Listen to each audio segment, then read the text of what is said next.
What happens when you put all your guns at the front?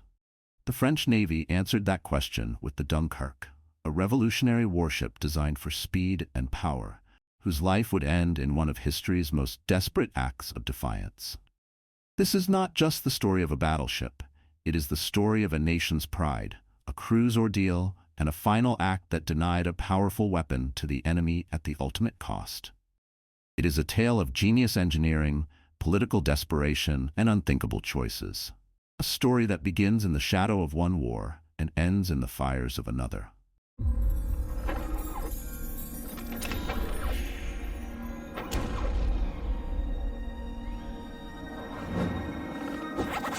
After the Great War, the victorious naval powers gathered to sign the Washington Naval Treaty of 1922, an ambitious attempt to prevent another costly arms race.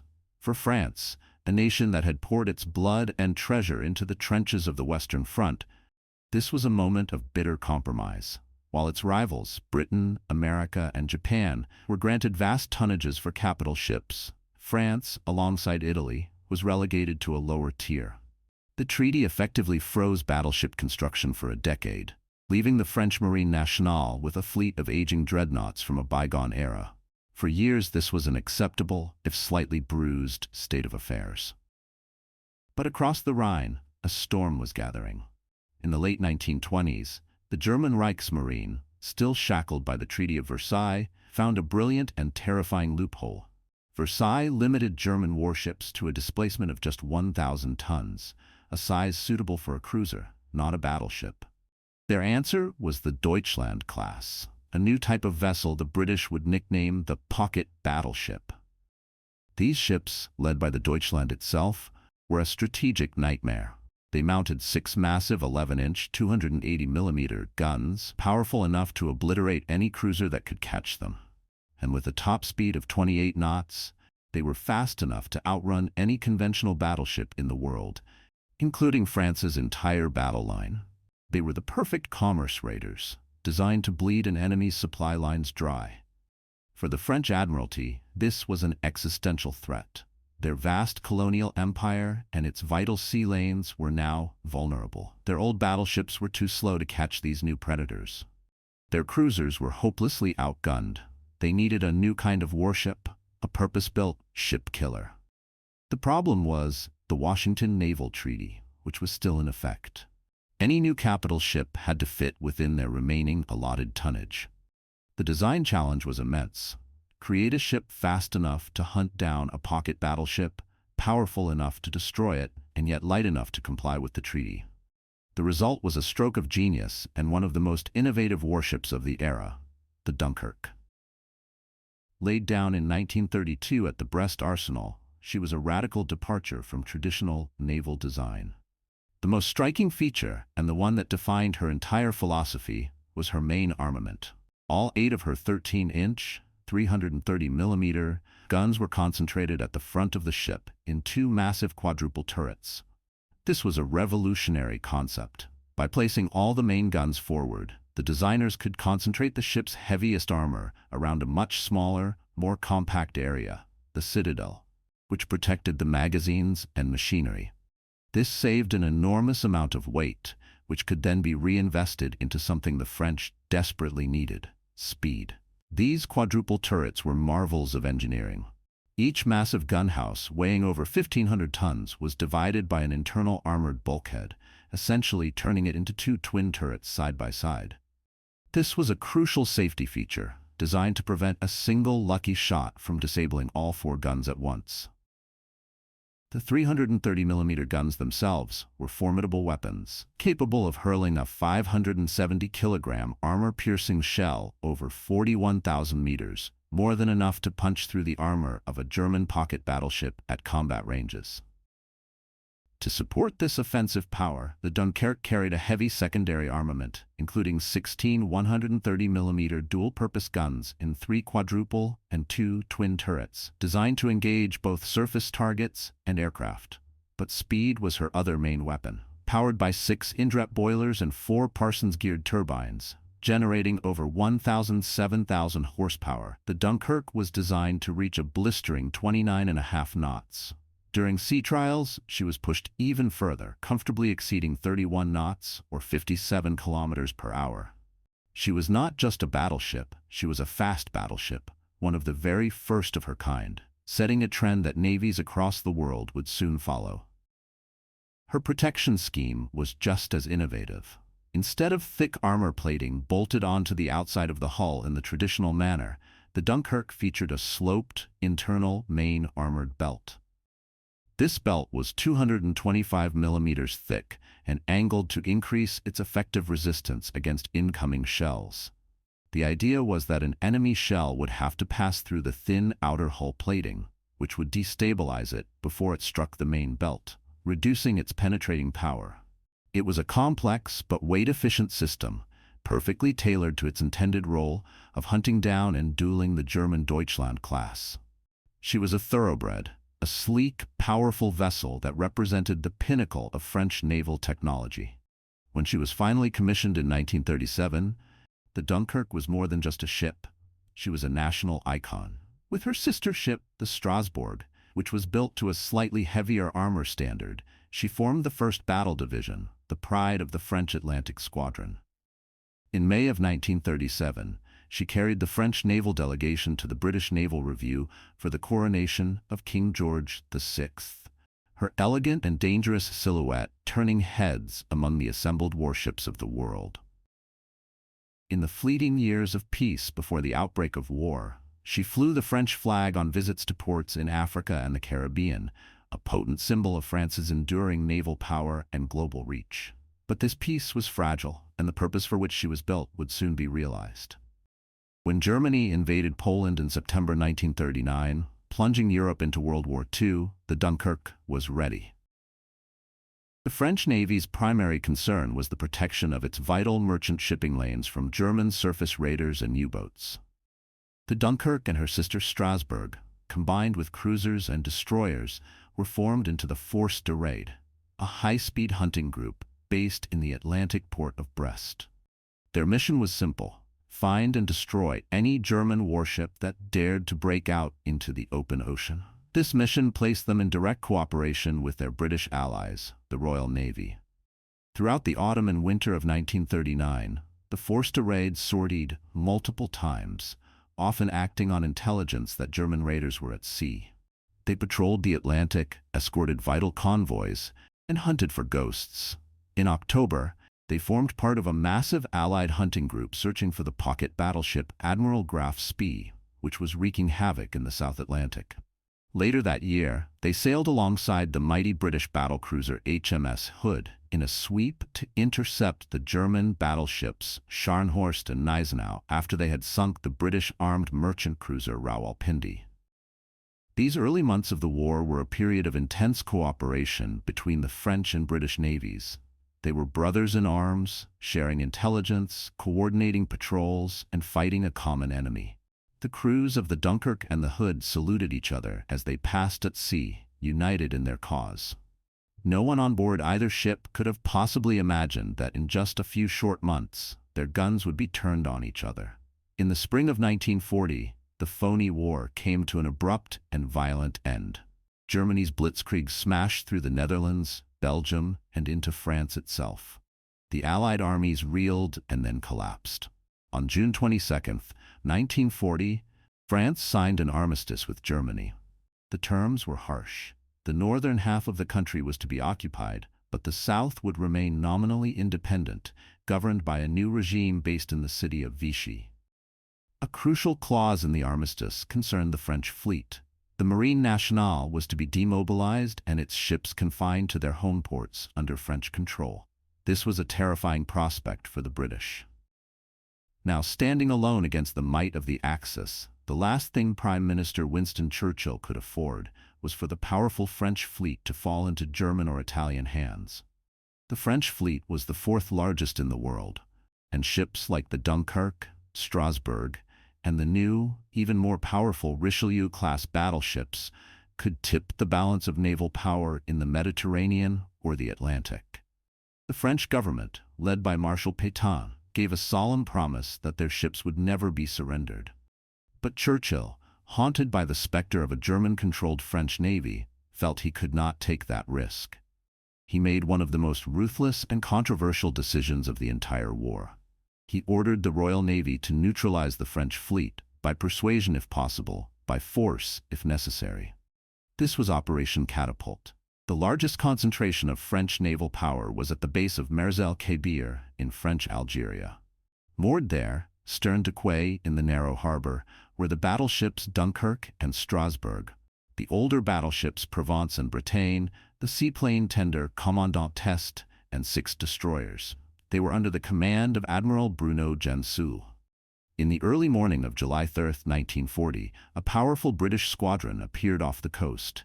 It was Force H, commanded by Admiral James Somerville, and it included the aircraft carrier Ark Royal, the battlecruiser Hood, the battleships Valiant and Resolution, and a screen of cruisers and destroyers. Somerville had his orders directly from Churchill, and he hated them. He sent a captain in a motor launch to present Admiral Gensoul with an ultimatum. The terms were stark. The French had 4 choices: sail their ships to British ports and join the fight against Germany, sail to a British port where their crews would be repatriated, sail to a French port in the West Indies where they would be demilitarized, or, the final option, scuttle their ships within 6 hours. If none of these options were accepted, Somerville had orders to use whatever force was necessary to prevent the ships from falling into enemy hands. For Admiral Gensoul, this was an impossible situation. He was bound by the terms of the armistice with Germany. To sail with the British would be an act of treason against his government. To scuttle his fleet without a direct order was unthinkable. He was also deeply insulted by the British ultimatum, seeing it as a profound lack of trust in the honor of the French Navy. He radioed his superiors in France, but the garbled communications and the ticking clock of the ultimatum created a fatal brew of misunderstanding and pride. Gensoul believed the Germans would not attempt to seize his ships, and he felt honor-bound to resist any foreign attempt to take control of them. He refused the British terms. Somerville, with a heavy heart, prepared for battle. At 5:54 in the evening, the 15-inch guns of the Hood, Valiant, and Resolution roared to life. From a range of 17,500 yards, a storm of high-explosive shells rained down on the French ships, which were trapped in the harbor, unable to maneuver or bring their main guns to bear. The destruction was swift and horrific. The old battleship Bretagne was hit in a magazine and exploded in a massive fireball, taking nearly 1,000 of her crew with her. The Provence was set ablaze and settled on the harbor floor. The Dunkerque, Admiral Gensoul's flagship, was one of the first to be hit. The first salvo landed short, but the second was devastatingly accurate. A 15-inch shell slammed into the roof of turret number 2, the after quadruple turret. The shell failed to penetrate the thick armor, but it broke apart, sending a shower of lethal splinters into the right half of the gunhouse, killing the entire gun crew inside. Another shell struck the aircraft hangar, starting a fierce fire. But the most critical damage came from 2 more 15-inch shells that penetrated deep into the ship's hull. They passed through the thin outer armor and exploded in the machinery spaces, destroying 2 boiler rooms and severing the main electrical circuits. Without power, the ship's guns and pumps fell silent. She was dead in the water. As shells continued to rain down, the order was given to abandon ship. The Dunkerque had absorbed 4 heavy-caliber hits and was grievously wounded. Her crew had suffered over 200 casualties. As the British fire ceased, the Strasbourg, which had miraculously remained unscathed, managed to raise steam and make a daring escape from the harbor, along with several destroyers. The Dunkerque, however, was immobilized, her bow tied to the quay, her stern settled in the mud. Admiral Gensoul signaled to Somerville that his ship was out of action and his crews were evacuating, hoping to prevent further bloodshed. But for Churchill and the British Admiralty, the job was not finished. The Dunkerque was damaged, but she was still afloat and potentially repairable. 3 days later, on July 6th, the British returned to finish the job. Aircraft from HMS Ark Royal swept in over the harbor. The Dunkerque's crew, who had returned to the ship to be in salvage operations and honor their dead, could only watch in horror. Ferry Swordfish torpedo bombers dropped their weapons. One torpedo struck a patrol boat moored alongside the Dunkerque, which was loaded with 44 depth charges. The resulting underwater explosion was catastrophic. It was far more powerful than the torpedo itself, and it tore a massive hole in the Dunkerque's hull, over 40 meters long and 12 meters wide, right next to the machinery spaces that had already been damaged. The ship was ripped open, bulkheads collapsed, and vast new compartments flooded instantly. The Dunkerque was now utterly crippled, a shattered wreck resting on the harbor bottom. The attack on Mers-el-Kébir was over. It had cost the lives of nearly 1,300 French sailors and left a legacy of bitterness and anger that would poison relations between the two former allies for years. For the French, the attack was an act of unforgivable betrayal. For the British, it was a brutal but necessary act of war to ensure their own survival. For the Dunkerque, it was a tragedy. But her story was not quite over. Despite the catastrophic damage, the French Navy was determined to salvage their proud ship. For over 7 months, engineers and dockworkers toiled in the harbor of Mers-el-Kébir. They sealed the massive hole in her side with a temporary patch made of wood and concrete and slowly pumped out thousands of tons of water. It was a monumental effort, a testament to the crew's dedication. In February of 1942, after months of painstaking work, the Dunkerque was made sufficiently seaworthy to make one last journey. Under her own limited power, she limped across the Mediterranean, a wounded giant returning home. Her destination was the great naval base of Toulon, where she was placed in a large dry dock, ready for extensive long-term repairs. The plan was to rebuild her, to restore her to her former glory. But time was running out. In November 1942, the strategic situation shifted dramatically. Following the Allied landings in North Africa, codenamed Operation Torch, Adolf Hitler decided he could no longer trust the Vichy French government. He ordered German troops to sweep into the unoccupied zone of France in an operation codenamed Anton.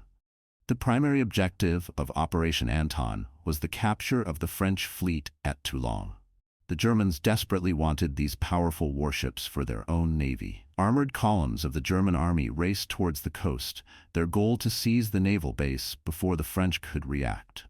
The French Admiralty at Toulon was now faced with its final terrible choice. They could not fight the entire German army. Allowing their ships to be captured was a violation of the armistice and an unbearable stain on their honor. Joining the Allies was still, for many of the deeply conservative and anti-British commanders, unthinkable.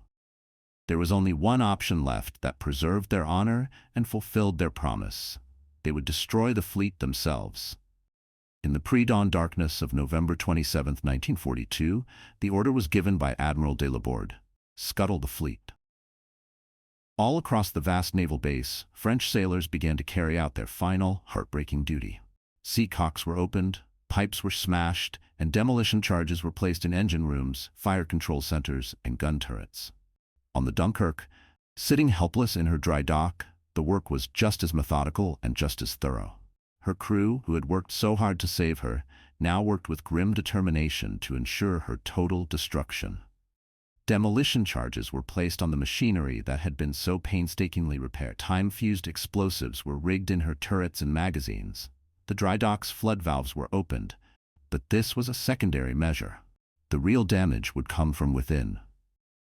As German tanks crashed through the gates of the arsenal, the sailors ignited the fuses and fled. A series of massive explosions tore through the Dunkerque. Her primary gun turrets were blasted from their foundations. Her internal structures were ripped apart by fire and shrapnel. She settled onto the blocks of the dry dock, not just sunk, but utterly and irrevocably wrecked. By sunrise, the great naval base of Toulon was a scene of apocalyptic destruction. 77 French warships, including the Dunkerque, her sister Strasbourg, and the battleship Provence, lay scuttled at their moorings or in their docks, wreathed in smoke and fire. The French fleet had ceased to exist, destroyed not by the enemy, but by the hands of its own loyal crews. The Italians later made some attempts to salvage the wreck of the Dunkerque, but the project was abandoned. She remained in her dry dock, a testament to the tragic complexities of the war, and was further damaged by Allied bombing raids in 1944. After the war, her shattered hulk was finally refloated, but there was no question of repair. She was a relic of a bygone era, a symbol of a navy and a nation torn apart by war. Her name was struck from the Naval Register, and in 1958, what was left of the once proud battleship was sold for scrap. The Dunkerque was a ship born of innovation and necessity, a vessel that perfectly embodied the technological and strategic thinking of her time. She was fast, powerful, and a trendsetter for a new generation of capital ships. Yet she never fired her guns in anger at her intended enemy. Her career was a brutal lesson in how quickly the fortunes of war can turn, how alliances can fracture, and how honor can demand the ultimate sacrifice. She was crippled by a friend, denied to a foe, and destroyed by her creators. Her story is a solemn reminder that in the calculus of war, the most advanced technology and the most brilliant designs can be overwhelmed by the unforgiving tides of politics and fate. We've delved into the complex history of the Dunkerque, a ship defined as much by political turmoil as by its revolutionary design. It's a story filled with what-ifs and agonizing choices. What do you think was the most tragic moment in her career? The betrayal at Mers-el-Kébir, or the final act of self-destruction at Toulon? Let us know your thoughts in the comments below. We're always on the lookout for our next mission, and your suggestions drive this channel.